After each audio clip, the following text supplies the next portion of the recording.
ওর কিন্তু জিপিএ 5 ছিল না, কারণ আমাদের লিটারালি কান্নাকাটি অবস্থা ছিল। ইভেন এমন এমন সাবজেক্ট এ প্লাস মিস করছে যেটা অবিশ্বাস্য। তুমি জিপিএ 5 পানো দেখে তোমাকে সায়েন্স ছিল, এখন আর্টসে যেতে হবে, কমার্সে যেতে হবে। তো আমার ছোট ভাইয়ের ক্ষেত্রে যেটা হয়েছে, রেজাল্টের আগে সবাই আতঙ্কে থাকে। ও হচ্ছে অসুস্থ ছিল এক্সামের আগে, আমরা শিওর ছিলাম না, ও হয়তো তোমাদের সাথে পরীক্ষা দেওয়ার কথা ছিল, বাট আলহামদুলিল্লাহ ও যে কোনো ভাবেই হোক সামাহু পরীক্ষাটা দিছে।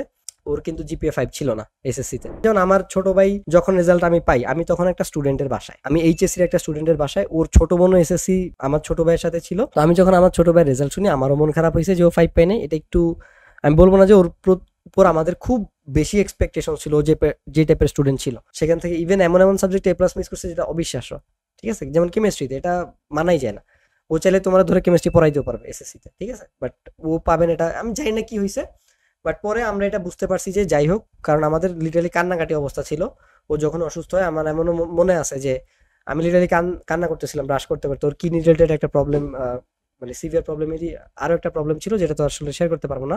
আমার হাত দিয়ে অনেক খারাপ স্টুডেন্ট ভালো রেজাল্ট করছে, যাদের উপরে কোনো এক্সপেকটেশন ছিল না। এই যে গল্পটা বললাম না, যে স্টুডেন্টের বাসায় আমি বসেছিলাম, ওর বোনও গতকালকে আমাকে ফোন দিছে, ও কলেজে। এবার ওর উপরে কারো এক্সপেকটেশন ছিল না। আমি এখন চিন্তা করি ও কিভাবে এইচএসসি তে হচ্ছে গিয়ে প্লাস পাইছে। তো এটাই আমার কাছে খারাপ লাগলো যে আমি এত স্টুডেন্টকে হচ্ছে গিয়ে খারাপ সিচুয়েশন থেকে ভালো সিচুয়েশনে নিয়ে আসলাম। আলহামদুলিল্লাহ, আল্লাহ আমাকে সেই তৌফিক দিছে। বাট আমার নিজের ভাইয়ের ক্ষেত্রে হচ্ছে এমন একটা সিচুয়েশন যেটা আমার হাতে নাই, বা আমি বেটার করতে পারবো না। এবং এটা তখন আমার কাছে অনেক ছিল, এবং আমি আল্লাহকে এটাই বলছি যে আল্লাহ, তাদেরকে বেটার পজিশনে নিয়ে গেছি। আর আমার ভাইয়ের ক্ষেত্রে এটা হবে, আমি মানে পরীক্ষায় দিতে পারবে না, বা এত বড় একটা রোগ হবে, এটা তো আসলে আমার জন্য টাফ মেনে নেওয়া। তো সামহাও যেটাই হোক, আলহামদুলিল্লাহ ও সুস্থ হয়, ও পরীক্ষা দেয়। রেজাল্ট হওয়ার পরে অবশ্যই আমাদের মন খারাপ হয়, এত খারাপও আমরা এক্সপেক্ট করি নাই যে ও জিপিএ 5 পাবে না। আমি জানি না আমার মা কি চিন্তা করছে, আমি জানি না। আমি এটা চিন্তা করলাম যে আগে সিচুয়েশনটা কি ছিল। আগে সিচুয়েশনটা ছিল যে ওর মানে বড় কোনো রোগ হয় কিনা, ফিউচারে কোনো ঝামেলা হয় কিনা, তারপর ও পরীক্ষাই দিতে পারবে না। সেখান থেকে ও যে আলহামদুলিল্লাহ পরীক্ষা দিছে, এবং একটা রেজাল্ট, মোটামুটি ভালো রেজাল্ট হলেও ক্যারি করছে, সেটাই তো আমাদের জন্য আসলে অনেক ছিল। আমি যদি চিন্তা করি যে 1 বছর লস দেওয়া, পরীক্ষা না দিতে পারা, বা বড় কোনো রোগ হওয়ার থেকে এই সিচুয়েশনটা আল্লাহ হয়তো এখানে ওরে কম দিয়ে ওর ওই সুস্থতাটা দান করছে, এইভাবে আমি পরে হচ্ছে গিয়ে চিন্তা করি। সো আমি ওই জায়গাটাতে একাডেমিক রেজাল্টে সাকসেসফুল হইলেও আমার ভাই ওইখানে ছিল না। বাট আমি ওরে ওইভাবেই মোটিভেট করছি। ইটস নট, এটা জাস্ট একটা চ্যাপ্টার, এটা একটা ফেলিওর। বাট আলহামদুলিল্লাহ এখন অনেক সিরিয়াস পড়তেছে। আর আমি ওর এটাও বলছি, তোর যে এইচএসসি তো 5 পাইতে হবে এমন কোনো কথা নাই। হ্যাঁ, একটা টার্গেট আমি ওকে দিছি যে তোর 4 পয়েন্ট এত পাইতে হবে যাতে তুই এই ইউনিভার্সিটিতে এক্সাম দিতে পারোস, এবং এই ডিপার্টমেন্টে তুই এক্সাম দিবি। আমি ওকে হচ্ছে গিয়ে সবকিছু একদম স্পেসিফিক করে দিই। বড় ভাই বোন থাকলে এই একটা সুবিধা, গাইড করার মতো কেউ থাকে, ওটা আলাদা ব্লেসিংস। ভাই আমার ক্ষেত্রে কেউ ছিল না। তোমার কোনো বড় ভাই বোন নাই, তুমি কোনো ইউটিউবে সাজেশনও দেখতেছো না। দেখলেও তো ভাই তোমার 10-12টা চ্যানেল ঘোরা লাগে, 10-12 জনের ভিডিও দেখে শিওর হওয়া লাগে। এখন আমার মাহিরের তো এটা করা লাগতেছে না। এই যে মাহির 2 দিন আগে আমাকে মেসেজ দিল, এইচএসসির অধ্যায় 4-এর কোন কোন টপিক আমি পড়বো, পড়তে কয়দিন লাগতে পারে, কার কার ভিডিও আমি দেখতে পারি, বা কি কি আমি কিভাবে পড়তে পারি। তো আমি ওকে জাস্ট বলে দিই, তুই জাস্ট এই টপিক থেকে পড়, প্রশ্ন আসলে এখান থেকেই আসে। যে বেনিফিটটা তোমরা হয়তো মেন্টরশিপে আসলে পাও।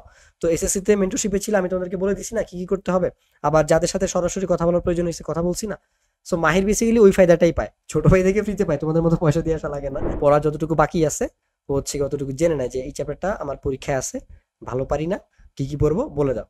তো আমি ওকে 3টা টপিক বলে দিই বা 4টা টপিক বলে দিই, ইম্পর্টেন্ট টপিক যেখান থেকে প্রশ্ন মাস্ট বি আসে, যে তুই জাস্ট এই টপিকগুলো দেখে যা, প্রশ্ন এখান থেকে আসবে, শেষ। আর তারপরে কতক্ষণ লাগতে পারে, কতক্ষণ পড়তে হবে, তো এটা ভাই স্টুডেন্টের উপর ডিপেন্ড করে। যাই হোক, এখানে আরো কিছু কথা বলে দিই, এটা করো। সো ওই 1 মিনিটের মধ্যে ও জেনে যায় যে এই চ্যাপ্টারটা ওর কিভাবে পড়তে হবে, পড়তে কয়দিন লাগতে পারে, কয় ঘন্টা লাগতে পারে, কি কি পড়া উচিত, এবং দ্যাটস ইট।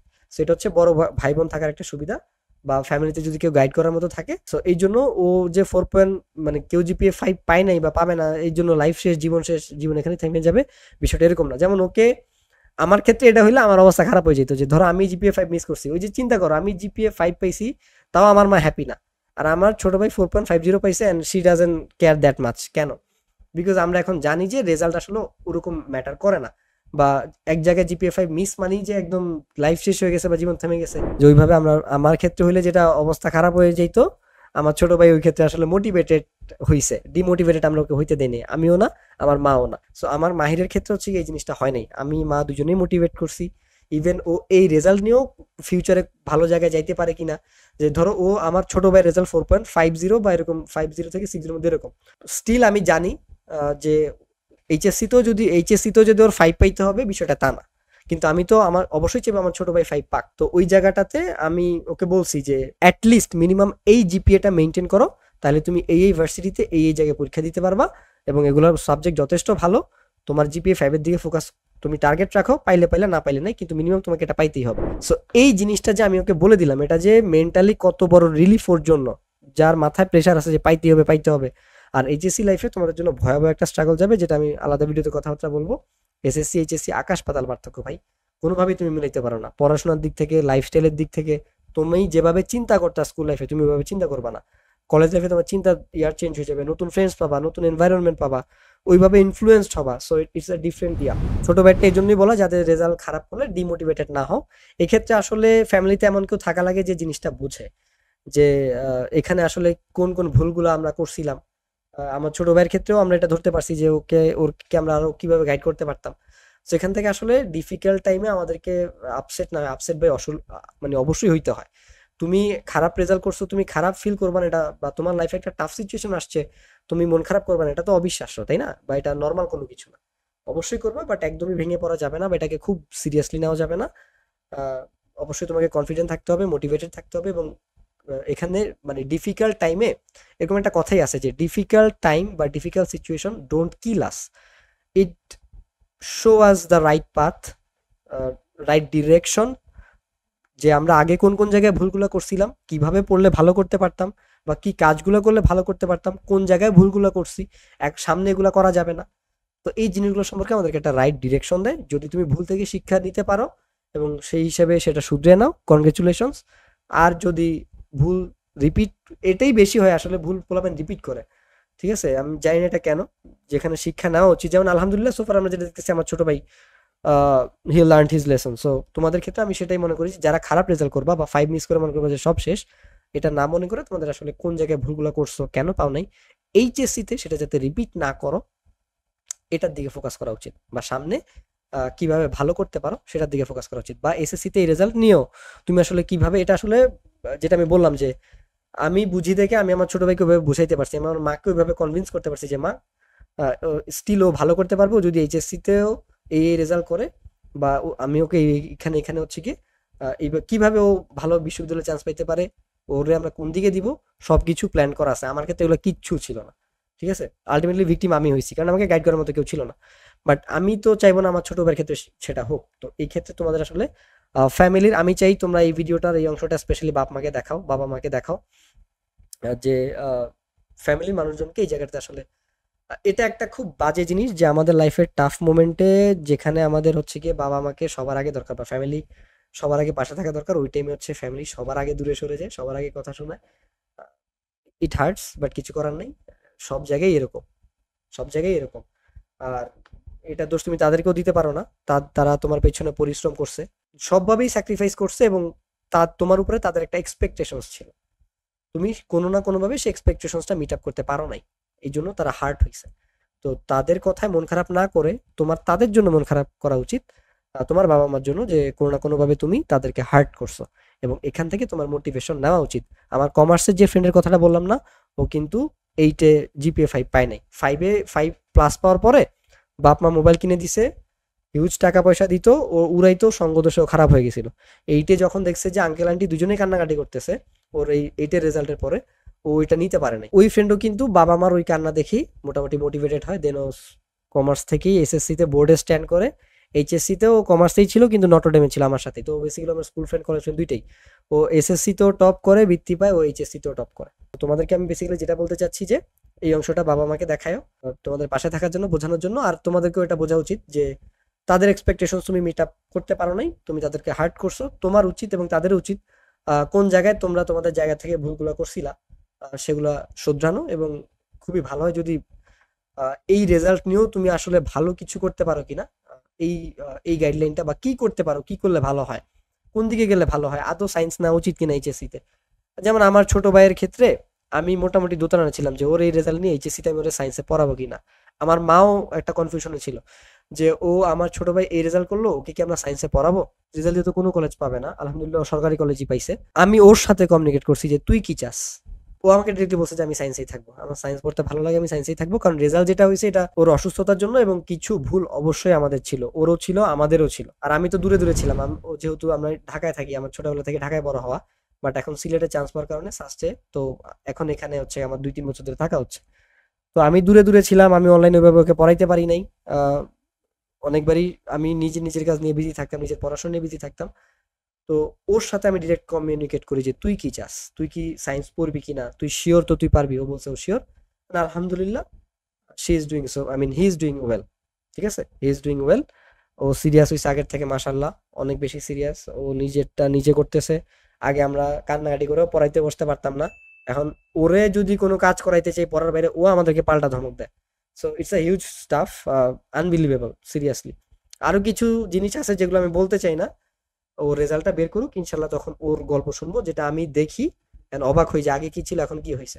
এই জেনারেশনের অনেকগুলা বড় প্রবলেমের মধ্যে একটা প্রবলেম হচ্ছে গিয়ে, মানে অনেক বড় একটা ভুল আমরা করি, যে আমরা মানে নিজে যেটা মনে করি, আমরা মনে করি যে এটাই সঠিক, বাকিদেরটা আমরা ঠিক মনে করি না। তারপরে আমাদের যাকে পছন্দ হয় বা যাকে ভালো লাগে, আমরা মনে করি ও যদি আমাদেরকে ওই ওই হচ্ছে গিয়ে সব, ও যদি আমাদেরকে গু খাইতে বলে আমরা গু খাবো। আর যে আমাদের ভালো চায়, ওরা যদি আমার ভালো নাও লাগে, মানে ভালো না লাগে, ও যতই ভালো চাক, ও যদি বলে যে ভাই তুই এই দরজাটা জাস্ট খুল, তাহলেই তুই জান্নাতে পৌঁছে যেতে পারবি, তাও বিরক্ত লাগে। এই কথাটা কেন বললো? ওরা তো আমার ভালো লাগে না, আমি যাবো না জান্নাতে, ওর কথা কেন জান্নাতে যাবো? কিন্তু যারা আমার ভালো লাগে, ও যদি আমার ক্ষতিও চায়, যেটা আমি বললাম যে গু খাইতে বললে আমি ওইটাতেও রাজি হই। এন্ড এটা আমাদের অনেক বড় একটা সমস্যা এই জেনারেশনে। আর আরেকটা যেটা বলতে চাইছি, রিয়ালাইজেশন, এটা আসাটা জরুরি সবকিছুর জন্য। I always talk about mindset. এসএসসির আগে যে ভিডিওগুলো বানাইছি ভাই, ওইটার জিনিস চিন্তা করো তুমি, যে মাইন্ডসেট নিয়ে আমি অনেক কথা বলছি। প্রথমেই বলতাম যে মাইন্ডসেট, যে তুমি কি চাও। আমি কন্টেন্ট ক্রিয়েট করব, আমি এটা ফার্স্ট চাইছি, চিন্তা করছি, দেন আই স্টার্টেড। অনেক কিছুর পরে এখানে, জানিটা তো এত ইজি ছিল না। তো আমার ছোট ভাই এখন সিরিয়াস হয়েছে, এটা তো ওর রিয়ালাইজেশন। তারপর ওর মাইন্ডসেট যে এইচএসসি তে ভালো করতে চায়। সো এরকম তোমার রিয়ালাইজেশন আসে কিনা একটা টাফ সিচুয়েশনের পরে, বা তোমার মাইন্ডসেট আছে কিনা ভালো করার, তো ওটার জন্য হচ্ছে গিয়ে আহ, তোমার নিজের আসলে ইচ্ছা থাকা লাগে। ইচ্ছা শক্তিটাই আসলে বড় শক্তি। ঠিক আছে, মাইন্ড সেটটাই আসলে সবকিছু, যে তুমি কি চাও। তো আমি ওর ওইটাই জিজ্ঞেস করছি যে তুই কি চাস। ও বলছে যে আমি সায়েন্সেই থাকবো। তারপরে ও যখন এটা বলছে, বলছে যে ওকে সায়েন্স। দেন ও পড়তেছে, দেন ও ওটা দেখাচ্ছে, ও আন্দাজে ইমোশনে সায়েন্স নেয় নাই, ও বুঝে শুনেই সায়েন্স নিছে, ও ভালো লাগে পড়তে। সামা হয়েছে, রেজাল্ট খারাপ হয়েছে, ও আলহামদুলিল্লাহ সোফার সিরিয়াসলি ও পড়ার চেষ্টা করতেছে। বাকিটা রেজাল্ট কি করে উই ডোন্ট নো, বিকজ রেজাল্টের আউটকাম আমাদের হাতে না। আমরা বেস্ট ইফোর্টটাই দিতে পারি, আমরা পরিশ্রমটাই করতে পারি। আমি হ্যাপি যে আমার ছোট ভাই যতটুকুই পারতেছে সে সেটা করতেছে বা চেষ্টা করতেছে। আহ, এই তোমাদেরকে আমি ওটা বলবো। আর এইচএসসি তে বহুত ঝামেলা পড়বো, আমি লিখে রাখছি। এইচএসসি তো আমি মেন্টরশিপ প্রোগ্রাম আনবো। তো আমি মোটামুটি 14টা প্রবলেম আমি আমার লাইফে ফেস করছি, বা এতদিন 3-4 বছর ধরে এইচএসসি স্টুডেন্ট পড়ে যে প্রবলেমগুলো স্টুডেন্টরা ফেস করে এইচএসসি লাইফে, ওগুলো আমি এখানে স্ক্রিপ্ট লেখা আছে আমার সামনে। আমি এইচএসসির মেন্টরশিপে যখন ভিডিও বানাবো প্রমোশনের, তখন এই প্রবলেমগুলো নিয়ে কথাবার্তা বলবো, যে এইচএসসিতে একজন মেন্টর থাকা কেন প্রয়োজন, কেন একজন গাইড করার মতো, সঠিক গাইড করার মতো কেন প্রয়োজন। কারণ এই যে সায়েন্স নিবো না কমার্স নিবো, এটা নিয়ে একটা প্যারা। কয়জনের ইউটিউবের কমেন্ট বক্সে গিয়ে তুমি ইয়া করবা, কয়জনের ঠেকা পড়ছে যে তোমাকে একজন একদম সঠিক গাইডলাইন দেওয়া। সবাই জেনারেলাইজ ভিডিও বানায় সবার জন্য। এখন একজন ভাই, ধরো আমি বলে দিলাম তুমি 4.50 পাইছো এসএসসি তে, এত ইজি, তুমি জিপিএ 5 পেলে না, তাহলে তোমার এইচএসসি তে সায়েন্স নেওয়ার দরকার নাই। এত সস্তা, মানে এসএসসি তে জিপিএ 5 না পাইলেই তোমার হচ্ছে সায়েন্স ছেড়ে দিতে হবে। তুমি জিপিএ 5 পানো দেখে তোমাকে সায়েন্স ছেড়ে এখন আর্টসে যেতে হবে, কমার্সে যেতে হবে। ওইখানে আবার আরেক প্যারা, কমার্স নিব না সায়েন্স নিব, বাংলাদেশের প্রেক্ষাপটে কোনটা বেটার? তো এখানে অনেকে কমার্স মনে করে, বাট অ্যাকচুয়ালি এটা আর্টস হওয়া উচিত। ঠিক আছে, কমার্স নিয়ে তোমাকে ওইভাবে ডেডিকেটেড হইতে হবে, বা কম্পিটিশনটা একটু টাফ, ওইটা তোমাকে মেনে নিতে হবে বাংলাদেশের সেক্টরে। তো এই জিনিসগুলো তো তোমার নলেজ থাকা লাগবে। তো ম্যাক্সিমাম স্টুডেন্ট সায়েন্স থেকে কমার্সে সুইচ করে। আমার মতে তুই গেলে আর্টসে যা ভাই, সায়েন্স থেকে যদি যাইতে চাস। সেটা কেন, এটা তো তোমাকে ওই স্টুডেন্টকে বুঝাইতে হবে। আবার কেউ যদি পার্টিকুলারলি কমার্সেও যাইতে চায়, তাকে তার সেক্টরটা দেখায় দিতে হবে। তো এগুলা কাদের কাছে গেলে তুমি পাবা, যাদের অ্যাকচুয়ালি এদের মানে এগুলো সম্পর্কে ধারণা আছে। আন্দাজ যে ইউটিউবের 10 জায়গায় ইউটিউবে কমেন্ট করলেই তো হবে না। আর সবাই তো ইয়া দেয় না, মানে এগুলো থাকে না। ম্যাক্সিমাম যারা ভিডিও বানায় সব টপার লেভেলের স্টুডেন্ট। আমি বলো, অন্য যাদেরকেই বলো না কেন, তুমি যে প্রবলেম ফেস করতেছো, আমরা কেউ এসব প্রবলেম ফেস করি না, যে ভাই জিপিএ 5 পাই নাই, ভাই 3.92 আসছে, ভাই সায়েন্স নিবো না কমার্স নিবো। আমরা কেউ এসব প্রবলেম ফেস করি নাই। ইউটিউবে যে 100 জন কন্টেন্ট বানায়, তার 90 জন মানে যারা এরকম দেখায়, হ্যাঁ ক্ষমাটা দেখায়, এটা আমি কিন্তু বলছি যে ভাই কারা অথেন্টিক, তাদের 90 জনই এইসব প্রবলেম ওরা জীবনে ফেস করে নাই। তুমি যেসব বিষয় নিয়ে প্যারা খাও যে ভাই 80 পাই না, বিজিএস 79 আসে, আর আমরা প্যারা খাইতাম মারে ভাই 95 থেকে নাম্বার 2 কমে গেল, ভাব নিচ্ছি না, ফ্লেক্স নিচ্ছি না, ফ্যাক্ট বলতেছি। এই জন্য তোমাদের এই প্রবলেমগুলো আমরা রিলেট করতে পারি না। আমি এই প্রবলেমগুলো তুমি যদি আমাকে কলেজ ফার্স্ট ইয়ার সেকেন্ড ইয়ারে বলতা, আমি বলতাম হুর খারাপ স্টুডেন্ট, সোজা কথা তোমাকে ইগনোর করতাম। কিন্তু এখন স্টুডেন্ট নিয়ে কাজ করতে করতে আমরা এগুলো নিয়ে আমাদের আইডিয়া আছে, আমরা জানি যে কোনো এক জায়গায় থেমে গেলে লাইফ শেষ না। আগে এখন এই ধরনের চিন্তা করে হচ্ছে কি আন্টিরা, হ্যাঁ তোমার পাশে পাশের আন্টিরা, আমরাও এইভাবেই চিন্তা করতাম। সো তুমি আমাকে আরো 5-6 বছর আগে জিজ্ঞেস করলে আমি তোমাকে বলতাম তুমি তো খারাপ স্টুডেন্ট, তোমার লাইফ শেষ। হ্যাঁ শেষ, অ্যাকচুয়ালি ইটস নট। সো এখন কাজ করতে করতে স্টুডেন্টদেরকে নিয়ে অনেক কিছু বুঝি। সো এইগুলোর জন্য আসলে গাইড করার মতো একজন মানুষ থাকতে হয়। আর এইচএসসি লাইফে যে 14 ধরনের সমস্যা, পড়াশোনা লাইফস্টাইল নিয়ে না, মানে কি না, পুরো একটা কি বলবো ক্যাওসের মধ্যে ঢুকবা, ওটা ঢুকলেই বুঝতে পারবা, ঠিক আছে? সো এই ছিল ওভারঅল কথাবার্তা। আহ, ভয় পায়ও না, যাই হোক ভালো হবে। এই জিনিসটা মানে অলওয়েজ পজিটিভ চিন্তা হচ্ছে গিয়ে রাখার চেষ্টা করবা, বিকজ খারাপ হইলে আসলে কিছু করার নেই। আর তোমার মোটিভেশন দিয়ে লাভ নাই, যার উপর দিয়ে যায়, ওই যে একটা গানের লাইনই তো এরকম আছে যে যার চলে যায় সেই বুঝে হয় বিচ্ছেদে কি যন্ত্রণা। তো ওইটাই আমি হচ্ছে কি ইয়া করবো, রেপ্লিকেট করবো, যে তোমার সিচুয়েশন তুমি জানো, যে তুমি কতটা আতঙ্কে আছো, তুমি কতটা ভয়ে আছো, বা তোমার জন্য এটা কত বড় একটা লস।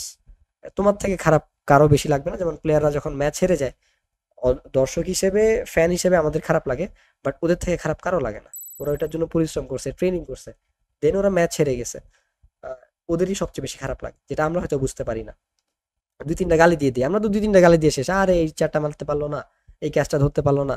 এটা ওদের ওই মোমেন্টে সবচেয়ে বেশি খারাপ লাগে, যেটা তুমি এখন রিয়েলাইজ করতে পারবা। রেজাল্ট যেটাই হোক, যদি খারাপ হয় বা কোনো কমতি আসে, তোমার এক্সপেকটেশন থেকে একটু খারাপ হয়েছে, ওটা তোমারই খারাপ লাগা, তোমার আশেপাশের তোমার ফ্রেন্ডসদেরও না, আমারও না, ঠিক আছে? But what I can tell you, be positive, এবং এখান থেকে যা শিখতে পারো ওই শিক্ষাটা নাও, সামনে যাতে সেটা রিপিট না করো, ওটাই হচ্ছে কি চেষ্টা করো।